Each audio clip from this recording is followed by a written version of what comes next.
घूर घूर के ऐसे पानी हारता रह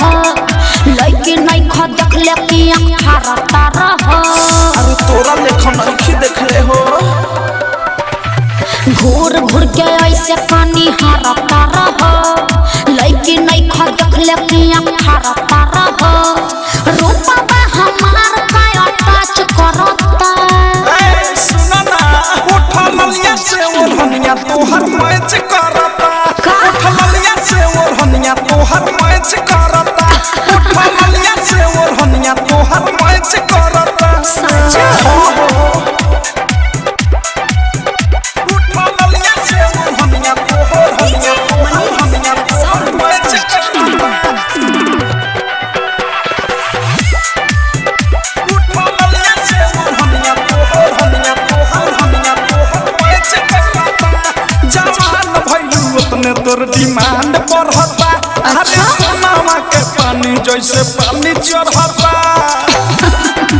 अरे त का दिक्कत बा के गइल होगा भेट के नाही कुछ अभी काच बानी कहली फेरा में जब कोरोना त मोतिया बिना ढाली दिलवा बसा दिलवा नाही काच करता लागत कि जान ले के रहब उठा ललिया से ओढ़निया तोहर मैच करता उठा ललिया से ओढ़निया तोहर मैच करता उठा ललिया से ओढ़निया तोहर मैच करता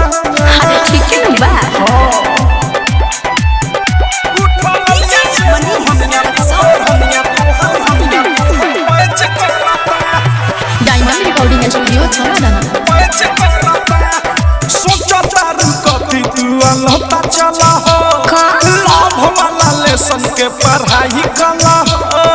देखा आलतू फालतू बात मत बोला तोहरा के देख के छटक जाता देवी अवधेश फेस देखे चलल अच्छा बीक के विशाल बच्चा चले से तू बच्चा अनुराग बादशाह नहीं बच करता अरे गजबे के मैं चिंता है उठा ललिया से ओढ़निया तोहर मैच करता उठा ललिया से ओढ़निया तोहर मैच करता उठा ललिया से ओढ़निया तोहर मैच करता घूर घूर के ऐसे पानी हारता रह लइके नहीं ख देख ले कि हारता रह रूपा बा हमार का टच करता ए सुना ना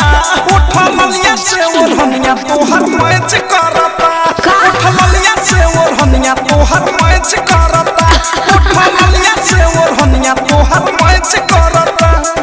चला कुछ भी बोलते हो सच तो कह रहे हैं।